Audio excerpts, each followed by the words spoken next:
Hello, hi, నమస్తే, welcome to big news. నేను మీ గౌసుద్దీన్ షేక్. ఉన్నదే రాస్తా, చూసిందే చెప్తా.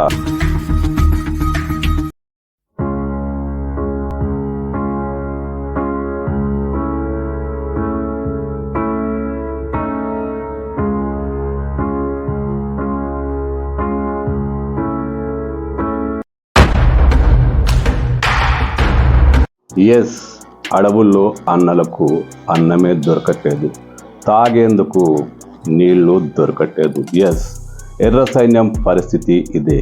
ఎర్ర సైన్యానికి కేంద్ర ప్రభుత్వం అన్నం బంద్ చేసింది, తాగేందుకు నీళ్లు కూడా దొరకకుండా చేసింది. ఫలితంగా ఎర్ర సైన్యం ఆకలితో అలమటిస్తోంది. ఎర్ర సైన్యంలోని ప్రతి సభ్యుడు ఆకలి దప్పులతో అలమటిస్తున్నాడు. తాగేందుకు నీళ్లు లేవు, తినటానికి అన్నం గింజలు లేవు. ఓన్లీ ఓఆర్ఎస్ పొట్లాలతో వాళ్ళు కాలం గడుపుతున్నారు. ఒక్కొక్కరికి వారం వరకు కూడా అన్నం దొరకట్లేదట. ఎర్ర సైన్యం దీనమైన పరిస్థితి ఇది. ఆపరేషన్ కగార్ చేపట్టిన కేంద్రం మావోయిస్టులను ఏరివేస్తున్న విషయం తెలిసింది. ఆల్రెడీ అబూజ్మడ్ను చుట్టుముట్టింది. అబూజ్మడ్పై పెద్ద ఎత్తున దృష్టి సారించింది బలగాలు.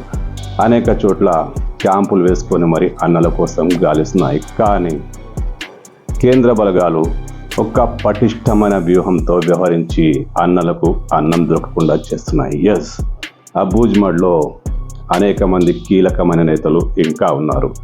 గణపతితో సహా అనేక మంది కీలక మావోయిస్టు పార్టీ సభ్యులు అక్కడే తలదాచుకుంటున్నారు. వాళ్ళు ఎక్కడికి పారిపోలేదు, అక్కడే ఉన్నారంటూ కేంద్ర బలగాలకు స్పష్టమైన సమాచారం అందింది.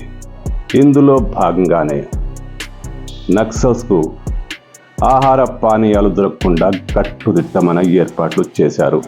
వాళ్ళు బయటికి రారు, అన్నం లోపలికి పోదు. పోనీ అబూజ్మడ్లోని ఆదివాసీలు సహకరిస్తున్నారంట. ఇప్పుడు అలాంటి పరిస్థితి లేదు. ఒకప్పుడు అన్నల్ని కడుపులో దాచుకున్న ఆదివాసీలు ఇప్పుడు జంకుతున్నారు. వాళ్లకు మంచినీళ్ళు ఇచ్చేందుకు కూడా భయపడుతున్నారు. అసలు అన్నలంటే మాకు తెలియనట్టు వ్యవహరిస్తున్నారు. ఫలితంగా మావోయిస్టు పార్టీ దీనమైన స్థితికి చేరుకుంది. అనేక మంది అగ్రనేతలకు కూడా అక్కడ అన్న పానీయాలు లేవు. ఓఆర్ఎస్ పొట్లాలను వాటర్లో కలుపుకొని తాగుతున్నారట. ఇది పక్కా సమాచారం. పోలీసులు కూడా ఈ సమాచారం అందింది. ఇదే అదనుగా బయట నుంచి కొరియర్లు ఎవరు లోపలి వెళ్లకుండా కట్టుదిట్టమైన జాగ్రత్తలు తీసుకుంది. ఇలాంటి పరిస్థితుల్లో వెళ్లేందుకు ఎవరు సాహసించరు కూడా. ఇందులో భాగంగానే ఆదివాసీలు కూడా జంకుతున్నారు. ప్రాణాలంటే ఎవరికైనా ప్రీతియే.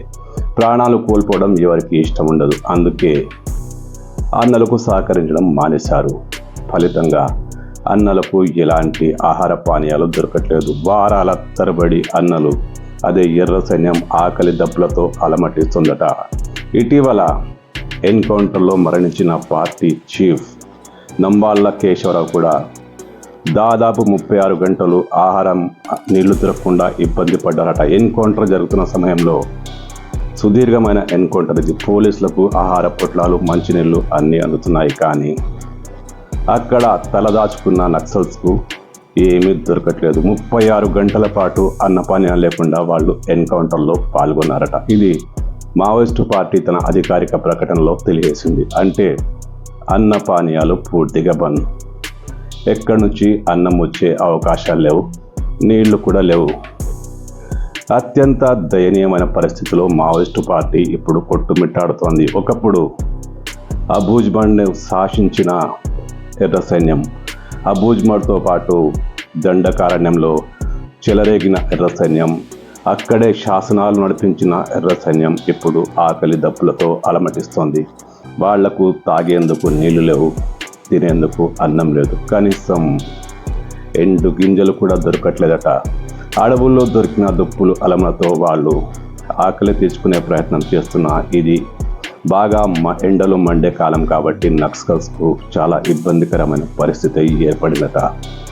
ఇదే అదనుగా అబూజ్మడ్ను నలువైపుల నుంచి చుట్టుముట్టిన భద్రతా బలగాలు వాళ్ళు ఆకలి దప్పులతో ఎంతో కాలం బయటికి రారంటూ ఒక దుర్భేద్యమైన వలయాన్ని నిర్మించింది.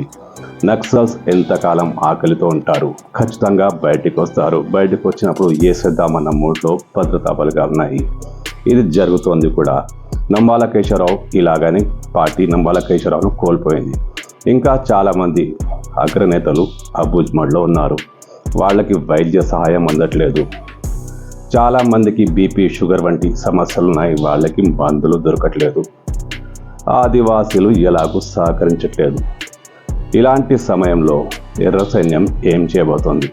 ఆకలి దప్పులతో అలమటిస్తూ అక్కడే కుప్పకూలిపోతుందా? ఏదో ఒక మార్గంలో బయటకు వచ్చి బలగాలకు చిక్కుతుందా? ఎటు చూసినా ఇబ్బందే. ముందు నుయ్యి వెనుకకు ఇలా ఉంది ఎర్ర సైన్యం పరిస్థితి ఇప్పుడు.